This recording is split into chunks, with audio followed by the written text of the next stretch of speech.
Hi, Denise Rave here with Homeschooling Mama. I just wanted to take some time out with you guys today and discuss a curriculum that we used in our homeschool year this year.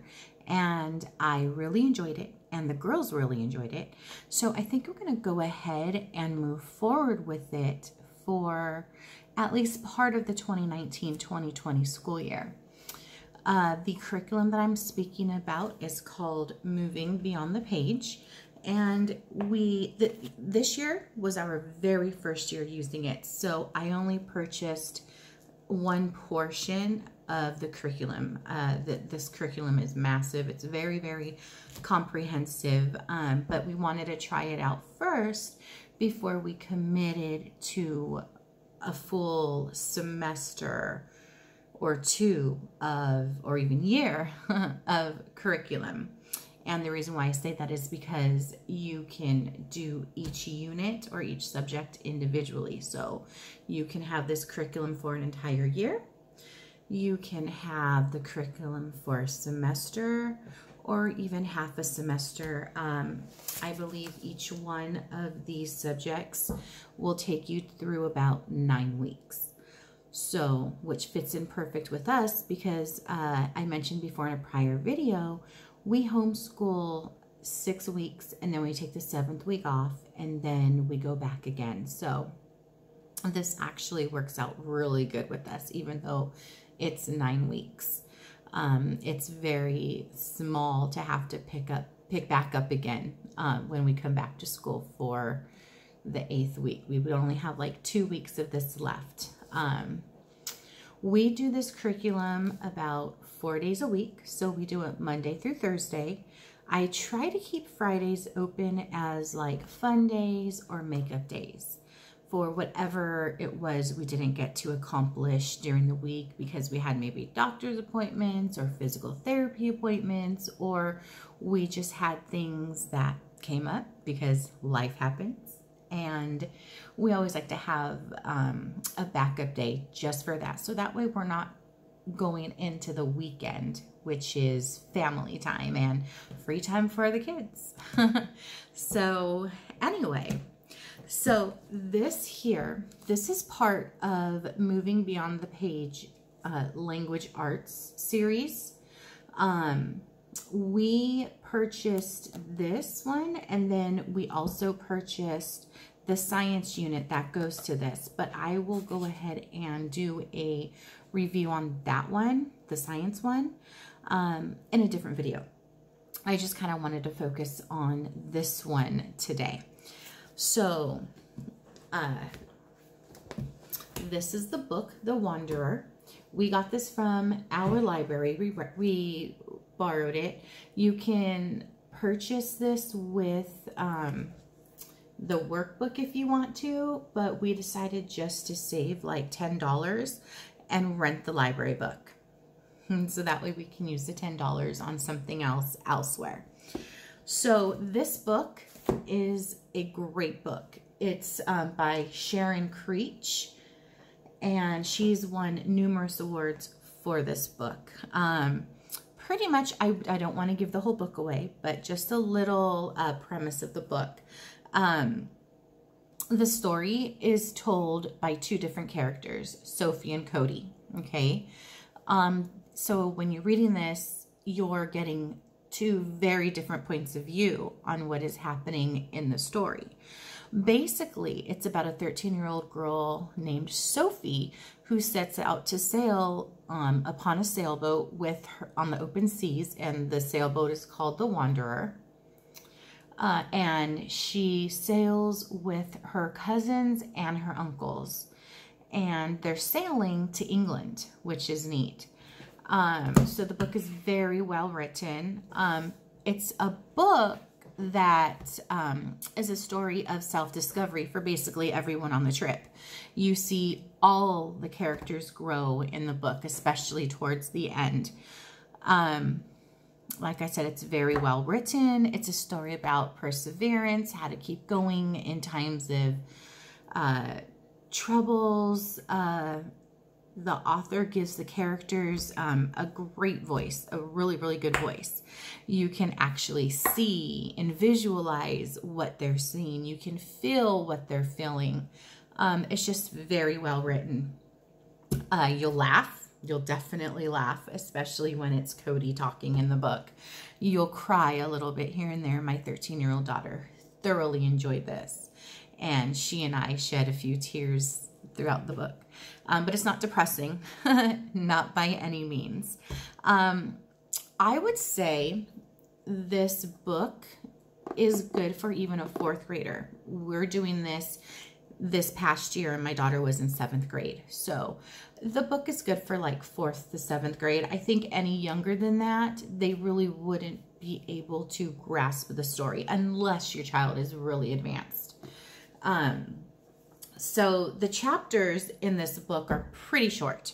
They're about 2 to 3 pages in length. Some are only 1 page because it's kind of written in like a journal style. So there's a total of, I believe it's 304 pages. Okay, so it's a nice thick book. It has a little bit of illustrations for the titles. So I highly recommend this. And so you read this and you work in this, and it goes hand in hand. So with Moving Beyond the Page, this one is for ages 10 to 12. It's the Concept 1, Unit 1 for the language arts. Like I said, we only wanted to buy 1 unit just to see how we like it and if we liked it, and we do. We love it. It's very, very fun. It's very hands-on.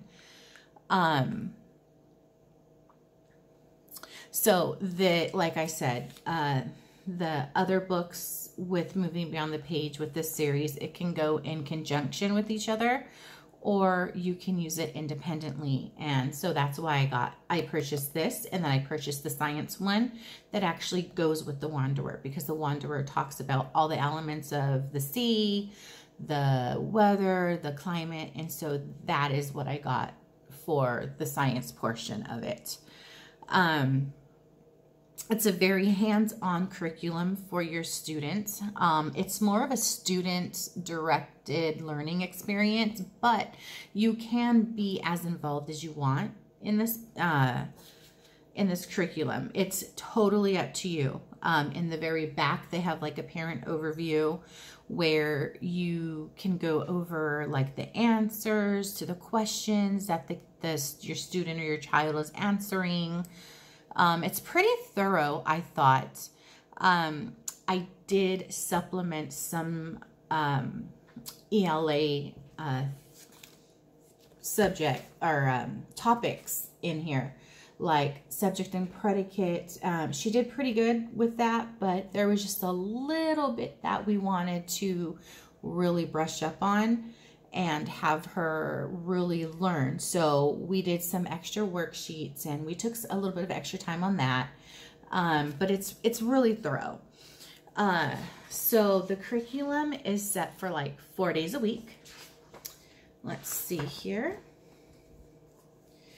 And the concept for this is environment and cycles, the Wanderer, okay?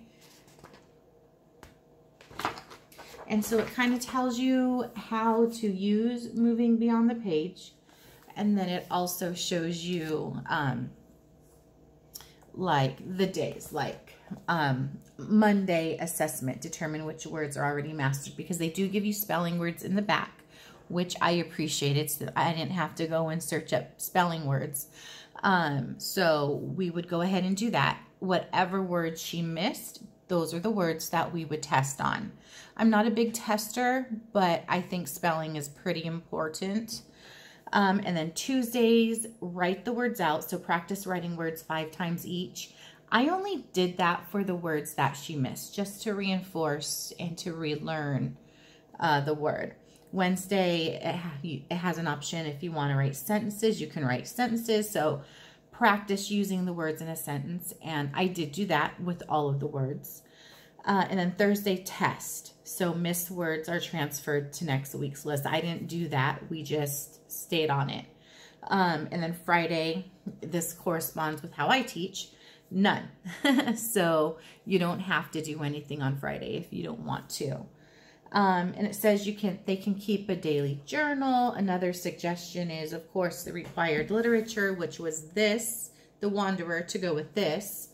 It has vocabulary, which is really nice. In the beginning, she was learning different parts of the ship, and she had crafts that she was able to do. Let's see here. So, for example, lesson 1, charting the course. So, in this lesson, it says you're going to begin reading The Wanderer by Sharon Creech. Before you begin reading, it's important that you have some background information in the setting of a story. So, it has ideas to think about, says things to know, so it kind of tells you what a subject is, what a compound subject is, compound predicate, and then it goes in here into shipping terms or ship terms, which is really neat. So it tells you what a grommet is, a boom, an outhaul, a dinghy, mizzen, helm, etc. So not only are they learning vocabulary words, but they're actually learning sailing terms, which is really nice. Because of this, my daughter wants to learn how to sail. So I thought that was pretty neat. And there's lots of activities. There's usually like 1 to 3 activities, sometimes 4 activities in a lesson. And they also give you like websites like Google Maps, so you can chart the route that the characters took on their sailboat, which was fun. Let's see here. And so she had to chart the course pretty much. So here is just the labeling the different countries that they were going to sail through. So Nova Scotia, England, and then Ireland, and then Martha's Vineyard. And so all these different places, countries, places, everything. So she had to chart the course for that, which was fun. She enjoyed that. And then again, here is, like I mentioned before, parts of a sailboat. So it tells about that. And some of the crafts that they did were dolphin beads. And I really wish I had them because they turned out really neat. Let me see if I can find the page here. Yes, dolphin beads. And you can buy the I forgot to tell you, you can buy the materials kit for this. I can't remember. I don't think it was really expensive.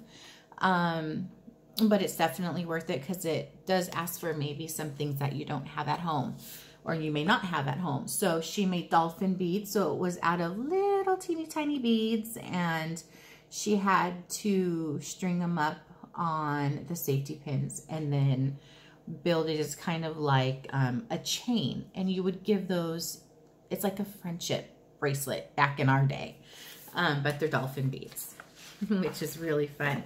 So she enjoyed that. And then another activity she did was she made a mobile, and it was a very simple mobile when it came to Sophie, the girl in the book, seeing like dolphins and whales, you know, swimming along their sailboat. The book this workbook goes into that, and you learn a little bit about the marine biology, and you also did the mobile craft. And basically what it was is you just get a hanger. Okay, they don't provide that to you. That's something that you would have at home. And then you would just search the internet for pictures of dolphins and whales and what have you, whatever they tell you to look for. That's what you look for. And then you just string it up, and it's really cute. She has it hanging up in her room. So that's another example of a craft. So they're very simple crafts. Nothing is like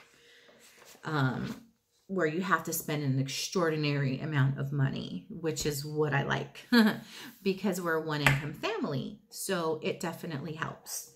So this is the nautical mobile that I was talking about.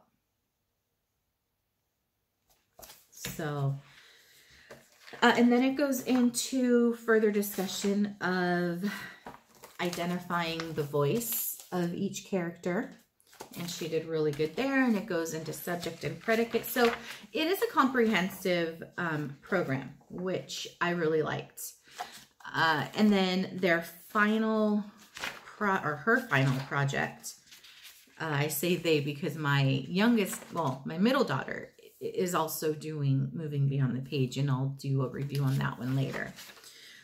But she's doing a lap book for the final project that she has to create, fill out, and then at the very end of the book, they have a test. And like I said, I'm not very big on tests, but I do like to use them once in a while as like milestones or a benchmark to see where the child may need help. And this is the parent overview section that I kind of told you about earlier. It has all the answers in the book, in this workbook, for all of the questions that the kids answered. And one thing about my daughter, I'm very lucky. She knows the answers are in the back of the book, but she won't look back there. She's actually very honest that way, thank goodness. So the questions that she gets right, she legitimately gets them right. But if you have a child that likes to peek at the back of the book, I know my middle child, sometimes she likes to try to take a quick little peek. You can always tear them out, tear the answers out of the book, and that way they just have the work that they need to do. So it gives you, show you, it has some of the answers here. Okay, and then here is the spelling list that they give as well.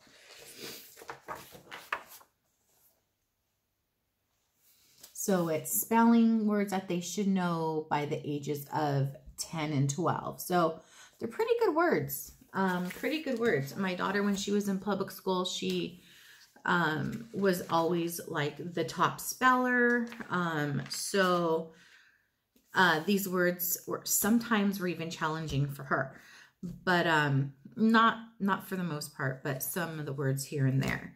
And then they also have, which I am going to tear out and put in my teaching book, a handy guide to writing and grammar, which is really cool. So you can see here, it tells you parts of speech, definition, so verb, adverb, helping verb.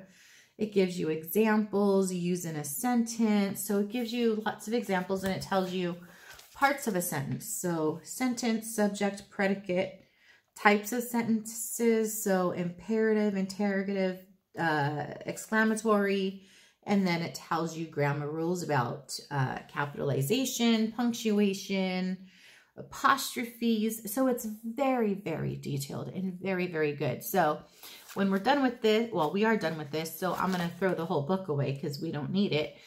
But because I only keep, you know, certain things here and there, but I am going to keep this because this will benefit her and help her as she gets, you know, moves on in schooling. And it can also help my other children as well once they start moving into stuff like this.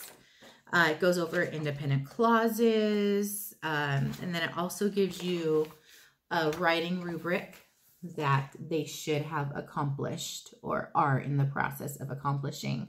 Like I said, this is only one unit or one section of the entire program.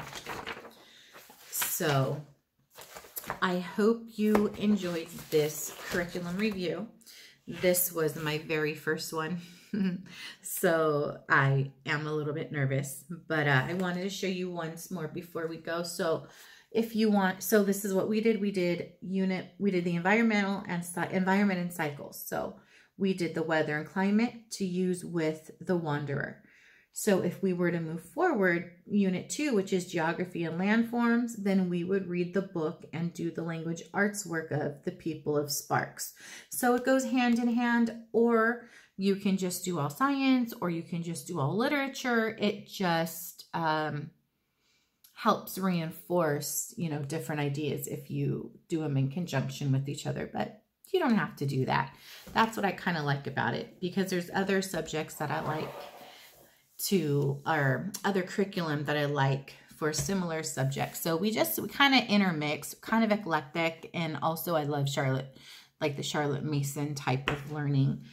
So, which is really, really hands-on, and you teach to the whole child, and that's kind of how Moving Beyond the Pages, I would say.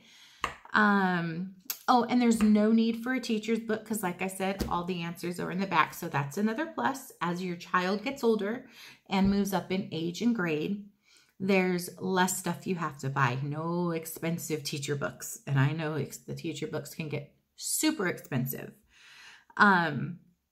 So yes, it's comprehensive. It's great. And like I said, I do extra worksheets if needed, if she doesn't understand something. But that is all. If you have any questions, comment below, send me a message. Please don't forget to hit that like button. Don't forget to subscribe. And feel free to share my information that you come across. And I'm also on Facebook, Homeschooling Mama Danitza Rave.